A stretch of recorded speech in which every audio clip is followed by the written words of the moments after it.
So మీరు ఇప్పుడు దాకా బిగ్ బాస్ అన్ని సీజన్స్ చూసారా మీరు? కొన్ని చూసాను. సో అంటే బిగ్ బాస్లో ఒకవేళ మీరు వెళ్తున్నారు, బిగ్ బాస్లోకి వెళ్ళటానికి అంటే కొంతమంది ఆఫర్ చేసినా కూడా వెళ్ళరు, ఏవో కొన్ని పెట్టుకుంటారు వాళ్ళు, కొన్ని రూల్స్ లాగా పెట్టుకుంటారు. సో మనకు అది వర్కౌట్ కాదనుకుంటారు. కానీ మీరు ఒకవేళ బిగ్ బాస్లోకి వెళితే అక్కడికి అందులో ఉండే గేమ్స్ ఆడటం కానివ్వండి, మిగతా కంటెస్టెంట్లు ఎవరైతే ఉంటారో సో వాళ్ళతోటి ఢీకొనాల్సి రావటం, కొన్ని విషయాల్లో వాళ్ళతో మింగిల్ అవ్వటం, సో ఇదంతా మీరు చేయగలరా అంటారా? చేయగలరు, దాంట్లో డౌట్ లేదు. ఎందుకంటే యాంకర్గా మీరు చేసినటువంటి ఏదైతే ఉందో మనుషులతో ఒక సోషల్గా మూవ్ అవటం అవన్నీ. కానీ అక్కడ ఎత్తులు పై ఎత్తులు ఇవన్నీ చాలా ఉంటాయి కదా, ఇవి ఆ గేమ్స్ అన్నీ కూడా. I think I can handle. మీకు ఇప్పుడు సీజన్ 8లో ఎవరైనా కంటెస్టెంట్లు ఎవరన్నా వెళ్ళే వాళ్ళ గురించి ఏమన్నా తెలుసా మీకు? తెలుసు కానీ నాట్ షూర్, చెప్పకూడదు అనేది అగ్రిమెంట్ ఏదో ఉంది. ఓకే, సరే. నాకు తెలిసి ఒకవేళ బిగ్ బాస్లోకి వెళ్ళాలంటే ముందుగా సో మీ బజ్ క్రియేట్ చేసుకోమని చెప్తూ ఉంటారా అని చెప్పేసి వినిపిస్తూ ఉంటుంది. ఓకే, సో అట్లా శేఖర్ భాష కూడా అలా బజ్ క్రియేట్ చేసుకున్నాడా బిగ్ బాస్ 8లోకి వెళ్ళడం కోసం? అస్సలు కాదు, ఇట్ హ్యాపెండ్. దానివల్ల ఇది జరిగింది కానీ దీనికోసం అది చేయలేదు. ఓకే, అంటే అక్కడ ప్రధానంగా ఒకవేళ వెళ్తే కనుక రెమ్యూనరేషన్ కోసం వెళ్తారా, లేకపోతే అక్కడ గేమింగ్ కోసం వెళ్తారా, లేదా కొంత అసలు ఆ ఎక్స్పీరియన్స్ చూడడం కోసం కదా, చూడడం కోసం, చూపించడం కోసం కూడా. ఓకే, అంటే మీకు ఇప్పుడు దాకా మీరు చేసిన దాంట్లో ఒక పాజిటివ్ ఆస్పెక్ట్ ఏముంటుంది బిగ్ బాస్ హౌస్కి సంబంధించి? ఇంకా స్టార్ట్ మీరు అబ్జర్వ్ చేసినంత వరకు ఒక స్పెక్టేటర్గా పాజిటివ్ గానే will become a better person. కుళ్ళులు, కుతంత్రాలు ఇవన్నీ కూడా ఎలా హ్యాండిల్ చేయాలి, ఓకే, ఇవన్నీ తెలుసుకొని ఇంకా కొంచెం రాటుదేలి గట్టి పర్సన్ గా బయటకు వస్తా అనేది పాయింటా? బాగానే ఆఫర్ చేస్తారని కూడా వినిపిస్తూ ఉంటుంది మామూలుగా అక్కడ ఉండే వాళ్ళకి. ఇట్స్ నార్మల్ అండి, అంటే నా అంటే దాని గురించి రెమ్యునరేషన్ గురించి పెద్ద మనం మాట్లాడకూడదు అంతే. అదే అండి, అంటే రూల్స్ ప్రకారం మాట్లాడకూడదు. ఓకే, కాకపోతే ఆ ఎక్స్పీరియన్స్ ఏదైతే ఉందో ఒకవేళ మీరు హౌస్లోకి వెళ్ళి ఒక ఫుల్ టైం అక్కడ ఉంటాననే ఒక కాన్ఫిడెన్స్ అయితే ఉందా? ఎందుకంటే హాస్టల్లో ఉండేవాళ్ళం, ఉంటాయి బెంగళూరు అవన్నీ ఉంటాయి కానీ వీకెండ్స్ హోమ్స్ ఎక్కువ ఉంటుంది, ఉంటాయి కానీ మనం పర్లేదు. ఇంత పెద్ద అయిన తర్వాత కూడా ఇంకా అమ్మీ నాన్ని అంటే బాగుండదు. అంటే మనం చిన్నప్పుడు ఏంటంటే అమ్మా నాన్న దూరంగా ఉండాలంటే కష్టం. అదే మనం ఇప్పుడు మనమే ఒక ఫాదర్ అయినప్పుడు మన పిల్లలకి దూరంగా ఉండాలంటే కొంచెం ఆ బెంగ అనేది ఉంటుంది కదా, దాన్ని హ్యాండిల్ చేయటం, దాన్ని కాకపోతే ఎంత చేసినా కానీ ఒక 100 రోజులు అంతే కదా అనేది ఒకటి ఉంటుంది కదా. సో నాగార్జున గారి గురించి చెప్పాలంటే ఏం చెప్తారు మీరు? వెరీ హోస్ట్గా వెరీ పాజిటివ్ ఎనర్జీ ఉంటుంది ఆయన దగ్గర, ఒక మంచి ఆరా, స్టైల్, థాట్లో క్లారిటీ, ఓకే, ఇవన్నీ కూడా చాలా వెరీ ఇంప్రెసివ్ మ్యాన్. ఎటువంటి వాళ్ళైనా ఆయనతో కాసేపు కూర్చుంటే అలా పాజిటివ్ ఎనర్జీ వచ్చేస్తుంది. ఓకే, ఎప్పుడన్నా మీరు ఆయన మీట్ అయ్యారు గతంలో? ఓకే, ఎప్పుడు చేశాను? ఇంటర్వ్యూ చేశారా? ఓకే, ఇంటర్వ్యూ చేశాను. ఓకే, ఆర్జేగా చేశారు. Okay, so wonderful experience. మంచి మంచి మనిషి, చాలా మంచి మనిషి. ఓకే, ఆ నవ్వు ఎంత కల్మషం లేకుండా ఉంటుంది. అంటే ఇంటర్వ్యూ చేసినప్పుడు ఆయన పర్సనల్ ఇది కూడా, ఆయన వ్యక్తిత్వం గురించి కూడా ఒకసారి మా స్టూడియోలో ఇంటర్వ్యూ చేశాను. నాగార్జున అమల గారు ఇద్దరు వచ్చినప్పుడు ఒకసారి నేను డైరెక్ట్గా వాళ్ళ ఇంటికి వెళ్ళి అక్కడ ఇంటర్వ్యూ చేశాను. ఓకే, సో 2 సార్లు జరిగింది. అలా కాకుండా ఒకసారి మళ్ళీ ఒక స్టేజ్ మీద కలవడం కూడా జరిగింది, ఒక ఈవెంట్ చేస్తున్నప్పుడు. ఓకే, సో అలా 3 రకాలుగా కలిసి. సో సెప్టెంబర్ 1 నుంచి బిగ్ బాస్ సీజన్ ప్రారంభమవుతుందని చెప్తున్నారు. కానీ దానికంటే ముందు ఆయనకి జరిగినటువంటి ఏదైతే కన్వెన్షన్ ఇష్యూ ఏదైతే ఉందో ఆ ఎఫెక్ట్ ఆయన మీద పడి ఉంటుందని చెప్పేసి అనుకుంటున్నారా? I don't think so. అంటే మీరేమనుకుంటున్నారు అది జరగటం? అంటే ఆయన చేసిన ట్వీట్స్ అవన్నీ చూశారు కదా, నేను 1 ఇంచు కూడా, ఒకసారి 1 ఇంచు అన్నారు, ఇంకొకసారి 1 సెంటు కూడా అన్నారు. అందులో నేను ట్యాంక్ లెవెల్లోకి అసలు ఎంటర్ కాలేదు. సో పట్టా ల్యాండ్లోనే నేను కట్టుకున్నాను అని చెప్పేసి ఆయన ఏదైతే ఎక్స్లో చేసిన పోస్టులు ఏవైతే ఉన్నాయో అవి గమనించే ఉంటారు కదా. చూస్తా. కానీ ఐ డోంట్ థింక్ ఆయన స్టేచర్కి వాటి గురించి అంటే అంత కుమిలిపోయే టైప్ అయితే కాదు ఖచ్చితంగా. అదే అస్సలు కాదు. అంటే మీరు ఒక హానెస్ట్ పర్సన్గా చూసినప్పుడు దీన్ని ఎలా చూడాలంటారు ఈ ఇన్సిడెంట్ని? అంటే ప్రభుత్వం ఏదైతే హైడ్రా ఏదైతే వెళ్ళి చాలామంది ఉంటారు, ఇలా ఆక్యుపైలు చేసిన వాళ్ళు, చెరువులను ఆక్యుపై చేసిన వాళ్ళు చాలామంది ఉంటారు. బట్ నాగార్జున గారిని టార్గెట్ చేసినట్లుగా నేను అనుకుంటున్నారా? కొన్నిసార్లు ఎలా జరుగుతుందంటే ఈ దళారులు వాళ్ళు వీళ్ళు వస్తారు స్థలాలు అమ్మడానికి. సార్ అది బాగుంటుంది సార్, ఇక్కడ బాగుంటుంది సార్. అది బేసికలీ ఆయన ఉన్న స్టేచర్కి ఆయన ఇలా చిన్న చిన్న మోసాలు చేసుకోవాల్సిన అవసరం లేదు. What ever is clear title he wants to. But maybe ఈ ఎవరైతే ఉంటారో అమ్మడానికి వచ్చిన వాళ్ళు, లేకపోతే మధ్యవర్తులు ఎవరైతే ఉంటారో వాళ్ళు ఏదన్నా అనేది నా అనుమానం. ఓకే, అంటే తప్పుదారి పట్టించవచ్చు ఉండొచ్చు అని చెప్పేసి. ఓకే, ఒకవేళ అలాంటిది ఏదైనా ఉండుంటే. అదే యాక్చువల్గా 10 acres ఆఫ్ ల్యాండ్ అన్నారు. అందులో మోర్ దాన్ 3 acres ఈ బఫర్ జోను, FTL అని చెప్పేసి అంటున్నారు తుమ్మిడికుంట లేక్లో. సో ఆయనకి తెలియకుండా, ఎందుకంటే ఆయన ఎప్పుడైతే ఎన్ కన్వెన్షన్ సెంటర్ కట్టారో అప్పటి నుంచే విమర్శలు ఉన్నాయి, ఆరోపణలు ఉన్నాయి, ఆయన చెరువుని ఆక్రమించుకొని కట్టారు అని చెప్పేసి. మరి ఆయనకు తెలియకుండా ఉంటుందా మరి ఇంత? ఎందుకంటే అదే అంటున్నా, నాకు అంత సంపాదించుకున్న అంత పేరు కానీ డబ్బులు కానీ ఐ థింక్ సౌత్ ఇండియాలోనే is one of the top most tax payer. అంటే రిచెస్ట్ ఆర్టిస్ట్ అని చెప్పుకోవచ్చు. సో అంత తీసుకున్న ఆయనకి ఇలా చిల్లరగా తీసుకోవాల్సిన అవసరం ఏముంటుంది? ఖచ్చితంగా కాదు. That's not the case. ఎవరో ఒకవేళ కనుక అలాంటిది ఏదైనా జరుగుంటే maybe some confusion might have been there. అదే అది ఏమో మరి మనకు క్లియర్ కట్గా తెలుసుకోకుండా ఇదండి. ఇప్పుడు ఏంటంటే సార్, వేరే ఇష్యూలు ఏమైనా పట్టించుకోవట్లే. ఆయన పేరేంటి, వేణుస్వామి కావచ్చు, లేకపోతే దువ్వాడ కావచ్చు, ఆర్ఎల్స్ కలకత్తా కూడా వినడం అంతే. దాని డెప్త్లోకి వెళ్ళేంత టైం కూడా లేదు నాకు. అంతా దీనికోసమే సరిపోతుంది టైం అంతా. సో ఇది కూడా విన్నాను, న్యూస్ మెయిన్ స్ట్రీమ్లో వచ్చిన న్యూస్ విన్నాను. బట్ నాకు వాటి గురించి ఎంక్వైరీ చేసేంత టైం కూడా ఇంకా ఉండట్లేదు. వస్తూనే ఉన్నాయి. వీటి పని చూడడానికి అయిపోతుంది నాకు. ఇంకేం చూసారు అంటే మీరు చెప్పేదాని ప్రకారం ఇంకా ఏముంది లేటెస్ట్? ఇంకేమైనా డెవలప్మెంట్స్ ఉన్నాయా? 2 ధమాకాలు ఇస్తాను వెళ్ళేటప్పుడు, ఫైనల్గా ఇచ్చేసి వెళ్తాను. వెళ్ళేటప్పుడు ఇచ్చేసి వెళ్తారా? ఏంటది షేర్ చేసుకోవచ్చా? తిరిగి వస్తున్నాయి. అంటే మనది కూడా 2-3 రోజుల తర్వాతే కదా, అందు గురించి. ఒకవేళ సపోజ్ మీరు బిగ్ బాస్ హౌస్లోకి వెళ్ళి అక్కడ ఒకవేళ మీకు ఊహించని విధంగా లావణ్య గారు ఎదురైతే ఏం చేస్తారు? వచ్చేస్తా సార్. నాకు బేసికలీ మాట మనిషి చూడడం కూడా ఇష్టం లేదు నాకు. అంతేనా? అంటే నా పాయింట్ అసలు ఒక పెడ్లర్ కావచ్చు, లేకపోతే ఇన్ని అక్రమ సంబంధాలు ఇన్ని పెట్టుకొని అవతల వాళ్ళ మీద బ్లాక్మెయిల్ చేయడం, ఇట్లాంటి వాళ్ళని కూర్చోబెడుతున్నారు సరే, వాళ్ళ మీద కూడా కోపం వచ్చేస్తుంది నాకు. ఎలా అని. సో అంతవరకు వస్తే ఇంకా నేను వచ్చేస్తాను. అంటే బిగ్ బాస్ హౌస్లో ఎవరు వెళ్తారు ఏంటి అనేది మనం ఊహించని విధంగా చాలా మంది అక్కడ ప్రత్యక్షమవుతూ వచ్చారు కదా. అట్లా సడన్గా ఇప్పుడు, ఎందుకంటే లావణ్య చుట్టూ కూడా చాలా బజ్ ఉంది. బజ్ ఉండడం వేరు సార్. ఇప్పుడు నేరస్తుల్ని మనం తీసుకొచ్చి పెట్టలేం కదా. నేరస్తులో లేకపోతే ముద్దాయిలో, నేరస్తులు కాకపోతే ముద్దాయి ట్రైల్లో ఉంది. డ్రగ్స్ పెడ్లింగ్ వాటిలో 45 రోజులు చెంచల్గూడలో ఉండి వచ్చింది. ఇంకా ఆవిడ కేసు నడుస్తుంది. సో ఇలా ఆరోపణలు, తాను నిర్దోషిని నిరపరాధనని చెప్తానే ఉండారు కదా. ఆవిడ చెప్పడం వేరు సార్, కోర్టులు నమ్మడం వేరు కదా. ఆవిడ చెప్పినంత మాత్రాన కోర్టు నమ్మడం, బిగ్ బాస్ నమ్మడం వేరు కదా. ఓకే, మరి ఇప్పుడు ఒకసారి జనాలు ఏం నమ్ముతున్నారో కూడా మనం చూస్తున్నాం చాలా క్లియర్గా. ఓకే, సో ఆమె ఎదురు పడితే ఒకవేళ బిగ్ బాస్ వచ్చేస్తారంటారు.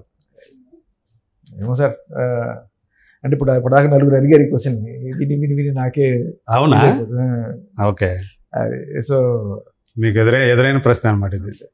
నాకు అంటే ఆవిడ మీద కూడా, ఆవిడ మీద ఉన్న ఇంప్రెషన్ కన్నా ఏదో ఒక రకంగా రేటింగ్ల కోసమో లేకపోతే ఇంకో దానికోసమో ఇంకా కళ్ళ ముందు కనబడుతున్న నిజాన్ని కూడా చూడలేకుండా కూర్చోబెట్టి చేస్తున్నారని ఆ మీడియా మీద కోపం వస్తుంటుంది. దానివల్ల ఆవిడ మీద కాదు, వీళ్ళ మీద ఎథిక్స్ లేకుండా చేస్తున్నారు అనే కోపంతో ఖచ్చితంగా వచ్చేస్తాం. ఓకే. అంటే ఇక్కడ కూడా మీడియా కూడా రెండు రకాలుగా, రెండు వర్గాలుగాను అట్లా ఒకళ్ళు ఒక సైడ్ తీసుకొని ఇంకొక సైడ్ తీసుకొని అట్లా అనిపిస్తుందా మీకు? సైడ్ అనేది ఇంతకుముందు కొంతమంది ఏదో ఎంతో న్యాయం ఉంది అని ఏదన్నా అనుకున్న వాళ్ళు కూడా ఇప్పుడు కంప్లీట్గా లేదు అని నమ్మేసిన పరిస్థితి. ఓకే. ఇంకా నాకు తెలిసి ఏ ఛానల్ ఏ మీడియా వాళ్ళు కూడా సపోర్ట్ చేయట్లేదు. అంటే రాజ్ తరుణ్ వైపే, న్యాయం అనేది రాజ్ తరుణ్ వైపే ఉందని మొత్తం అందరూ నమ్ముతున్నారని అనుకుంటున్నారు. న్యాయం రాజ్ తరుణ్ వైపు ఉందని, అంతకన్నా అన్యాయం ఈవిడ చేస్తుందని బలంగా నమ్ముతున్నారు. ఓకే. అంటే ఒక రాజ్ తరుణ్కే కాదు, ఇంకా ఆమె బాధితులు ఉన్నారు. అదే ఇప్పుడు ఆమె బాధితులు ఎవరైతే ఉన్నారని చెప్పేసి మీరు బయటికి తీసుకొచ్చారో వాళ్ళ పరిస్థితి ఏందంటారు? ఉదయ్ కానీ ప్రీతి కానివ్వండి, వాళ్ళు వెళ్ళి లీగల్గా ప్రొసీడ్ అవుతున్నారు. సో జరుగుతుంది. ఓకే. అసలు మీరు చూసాం కదా మొత్తం అంత మీడియాల చుట్టూ తిరుగుతూ మీదే, నాకు తెలిసి కన్వీనియన్స్లు కూడా మీరే పెట్టుకుంటూ ఇదంతా చేయాల్సిన అవసరం ఏంటంటే మీకు అసలు? అవసరం ఏమో సార్, రక్తం మరగతా ఉంటుంది, కళ్ళ ముందు తప్పు కనబడుతుంది. అంటే లోకంలో చాలా మంది ఉంటారు కదా, వాళ్ళు ఎవరికి పట్టింది, మీకు ఎందుకు పట్టింది? నాకు జరిగిన అన్యాయం లాంటిదే జరుగుతుంది కదా. ఓకే. అది అక్కడి నుంచి వచ్చాను నేను. అందుకని నాకు గట్టిగా నిలబడాలనిపించింది. అంటే ఒక కసి లాంటిది వచ్చిందా ఇలాంటి మళ్ళీ? అంటే మీ దృష్టికి అంటే ఇప్పుడు రాజ్ తరుణ్ ఇంకొకటికి ఇట్లా అవ్వద్దు, ఇక్కడ వీళ్ళని వదిలేస్తే ఇంక ఇదే పని చేసుకొని బతుకుతారు వీళ్ళు. వీళ్ళు కాదు, ఇలాంటివి ఇది చూసి ఇంకొకళ్ళు కూడా అలాంటివి చేయడానికి ధైర్యం రాకూడదు. ఓకే. సో ఇప్పుడు ఏదైతే ఇప్పుడు మీ పర్సనల్ లైఫ్ ఏదైతే ఉందో, సో దాంట్లో జరిగినటువంటి కొన్ని మీ మీద కూడా కొన్ని ఆరోపణలు గతంలో వచ్చి ఉంటాయి కదా. గతంలో ఏముంది, కేసు పెట్టి ఈవిడ మీద పోరాటం చేయడం మొదలెట్టిన తర్వాతే ఉన్నారు కదా పెద్ద పెద్ద లాయర్లు, వాళ్ళందరూ ఆవిడకి సంబంధించిన ఎవరో కొంతమంది పోలీస్ ఆఫీసర్స్ కూడా ఎవరో ఉన్నారు అన్నట్టుగా ఆయన చెప్పుకొచ్చాడు కదా మస్తాన్ సార్. ఉన్న వాళ్ళ పలుకుబడి పడి ఏదో పెట్టించారు. ఓకే. అంతకుముందు ఎప్పుడు లేవు నా మీద, గతంలో ఎప్పుడు లేవు. సో మీరు పర్సనల్గా కొన్ని ఎదుర్కొన్నారు, మీరు ఎఫెక్ట్ అయ్యారు. సో అది అలాంటిది ఏ పురుషుడికి ఏ మగవాడికి రాకూడదు అనే ఉద్దేశంతో సో ఈ పోరాటం చేస్తున్నారని చెప్పేసి అంటారు మీరు. ఓకే. సో దీంట్లో విజయం సాధిస్తానని అంటే ఇప్పుడు సాధించాలని అనుకుంటున్నాను. కాకపోతే ఇది ఇక్కడితో ఆగద్దు, ఇంకొకటి జరగకుండా ఉండాలి అంటే ఢిల్లీలో మారాలి. ఇది ఒక కేసు మాత్రమే, ఇది ఒక ఎగ్జాంపుల్ మాత్రమే. మీరు రేపొద్దున ఇంకొకరు వస్తారు, వాళ్ళ తరపు కూడా ఇలా ఫైట్ చేయాలంటే చేస్తారా? మరి చేస్తాను, కానీ అంతకన్నా ముందే ఎక్కడ దాకా తీసుకెళ్ళాలని కోరిక బలంగా.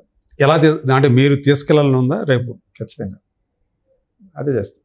ఓకే. అంటే ఎక్కడ దాకా తీసుకెళ్తారు? ఢిల్లీ దాకా తీసుకెళ్తారా? ఢిల్లీ దాకా. ఓకే. పార్లమెంట్ లేకపోతే ఎక్కడైతే అక్కడ మనం ఎన్నుకున్న మన నాయకులకి మన బాధ వినిపించే ఎక్కడైతే ఉంటుందో ఖచ్చితంగా. అంటే చట్ట సవరణలో ఉండాలి అంటారు. చట్ట సవరణ, అంతేకాదు పోలీసులు మగాళ్ళ పట్ల వ్యవహరించే తీరు, ఇవన్నీ కూడా మనం అమెండ్మెంట్ చేసుకోవాలి. ఎందుకంటే మనం ఎన్నుకున్న గవర్నమెంటే కదా సార్. అవును, మనం ఎన్నుకున్న గవర్నమెంట్, మనం ట్యాక్సులు కడుతున్న గవర్నమెంట్, మనం ఓట్లు వేస్తున్న గవర్నమెంట్, మనం చెప్పిన మాట వినకపోతే ఎట్లా?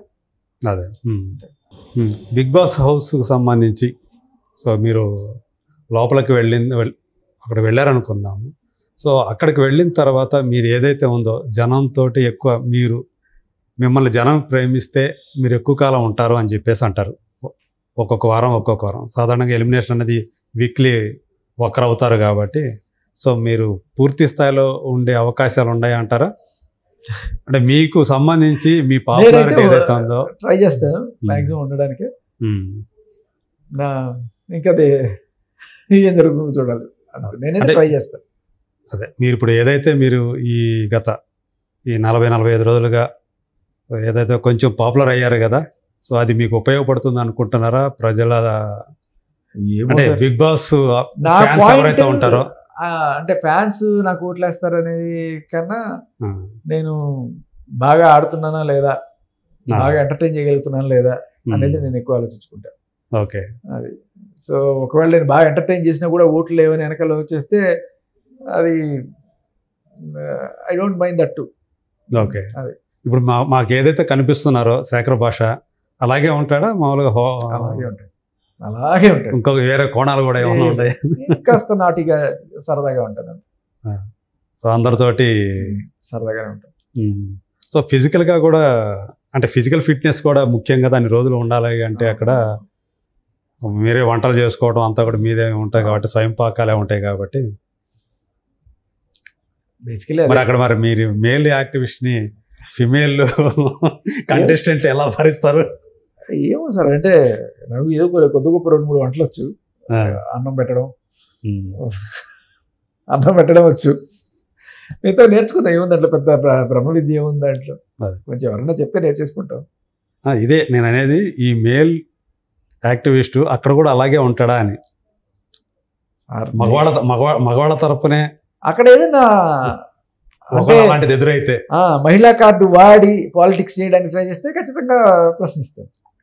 అక్కడ అమ్మాయిని కాబట్టి నేను ప్రివిలేజ్ తీసుకుంటాను అంటే ఓకే, ఒక కుస్తీ పట్టు ఉందనుకోండి, దాంట్లో ఒప్పుకున్నాం, ఈ అబ్బాయి స్ట్రాంగ్ గా ఉంటాడు కాబట్టి దాంట్లో ఫెయిర్ గా, దిస్ ఇస్ నాట్ ఫెయిర్. అప్పుడు నువ్వు ఒక చెస్ గేమ్ పెట్టినప్పుడు నేను అమ్మాయిలు ఆడుకోవాలి, అబ్బాయిలు ఆడుకోవాలి, అట్లా కుదరదు కదా. Chess game is equally valid. So simple example చెప్తున్నా మీకు. కుస్తీ పట్టమంటే ఖచ్చితంగా అది తప్పు, అమ్మాయి అబ్బాయి, బట్ చెస్లో తప్పులేదు. ఓకే. సో మొత్తానికి ఇది ఏదైతే మీ భావజాలం ఏదైతే ఉందో ఇది అక్కడ కూడా అలాగే ఉంటారు. సో ఇప్పుడు అంటే మీరు, నాకు తెలియదు మీ ఫ్యామిలీ బ్యాక్గ్రౌండ్ ఏంటనేది నాకు తెలియదు. సో మీరు ఎక్కడి నుంచి వచ్చి ఎక్కడ దాకా ఇప్పుడు బిగ్ బాస్ దాకా వెళ్తున్నారు కదా, సో ఎక్కడి నుంచి మొదలైంది మీ ప్రయాణం అంటే ఏం చెప్తారు? పుట్టింది కాకినాడ, కానీ ఎప్పుడు సమ్మర్ హాలిడేస్కి వెళ్ళడం తప్ప అక్కడ పెరిగింది ఏం లేదు. ఓకే. నాన్నకి ట్రాన్స్ఫర్స్ అవుతూ ఉండేది, ఇంజనీర్ నాన్న. సో అలా హైదరాబాద్. ఏ ఇంజనీర్ అండి ఆయన? Irrigation department. ఓకే. దాంట్లో ఆయన సివిల్ ఇంజనీరా లేకపోతే సివిల్ ఇంజనీరా? ఓకే. సో అలా ట్రాన్స్ఫర్స్ అవుతుండేవి, ఇలా రకరకాల చోట్లకి వెళ్ళి ఆల్మోస్ట్ సౌత్ ఇండియా మొత్తం కవర్ చేసాం. సౌత్ ఇండియా, అప్పుడప్పుడు మధ్యప్రదేశ్ కూడా కవర్ చేసాం. అంటే మీరు అన్ని చోట్ల పెరిగారు. ఒక చిన్నతనం అంతా కూడా ఒక చోట లేదు కాబట్టి ఎక్కువ హైదరాబాద్. ఓకే. చదువుకున్నంత ఎక్కువ హైదరాబాదేనా? చదువుకోవడం కాదు, బట్ తర్వాత పార్ట్ హైదరాబాద్ ఎక్కువ. ఓకే. అంటే నా కెరీర్ అంతా ఇక్కడే. చదువు అబ్బో సంవత్సరానికి ఒక ఊరు ఉండేది. అదే నెల్లూరు, కాళహస్తి, చిత్తూరు, ఇంకా వెలుగోడు, నంద్యాల, ఇలా మొత్తం తిరిగారు. లిస్ట్. సో కాబట్టి చాలా కల్చర్స్ అది ఉంది, రకరకాల యాక్సెంట్స్, యాసలు, భాషలు, తమిళ్, కన్నడ, అలా అన్ని. ఓకే. అంటే మీ చైల్డ్హుడ్ ఫ్రెండ్స్ అనేవాళ్ళు ఉండారా అసలు? మరి అక్కడ ఇన్ని చోట్ల తిరిగారు కదా. లేరు. ఇక్కడికి వచ్చిన తర్వాతనేనా? కొంతమంది ఎక్కువ పెద్ద ఫ్రెండ్స్. ఫ్యామిలీలో వచ్చిన తర్వాత ఏముంటారు సార్, ఏదో హలో ఎప్పుడో నెలకోసారి అంతే. ఓకే. ఇంకా అందరు చిట్టుకోకులు పుట్టకోకులు అయిపోతారు, తెలిసిందే. అదే. సో హైదరాబాద్ వచ్చి ఎంతకాలం ఏంటుంది మీరు? హైదరాబాద్ అంతకు ముందే చాలాసార్లు 2-3 సార్లు హైదరాబాద్ ట్రాన్స్ఫర్స్ ఉండే, నిజామాబాద్ లో కూడా ఉండే. బట్ నేను జాబ్ పర్పస్ తో ఫైనల్ గా ఇక్కడికి వచ్చేసిన తర్వాత ఇక్కడే ఆల్మోస్ట్ 18 years, 20 years అయిపోయింది. ఓకే. సో శేఖర్ భాష అంటే భాష అనేది మీరు పెట్టుకుని యాడ్ చేసుకున్నారు కదా, అంటే ఆ స్థాయిలో ఉండాలని. అంటే ఇన్ని భాషలు వచ్చి కాబట్టి శేఖర్ భాష అని కూడా పెట్టుకోవచ్చు. అది భాష అవుతుంది, మళ్ళీ భాష స్ట్రాంగ్ గా ఉంటుంది ఇంకా. అదే.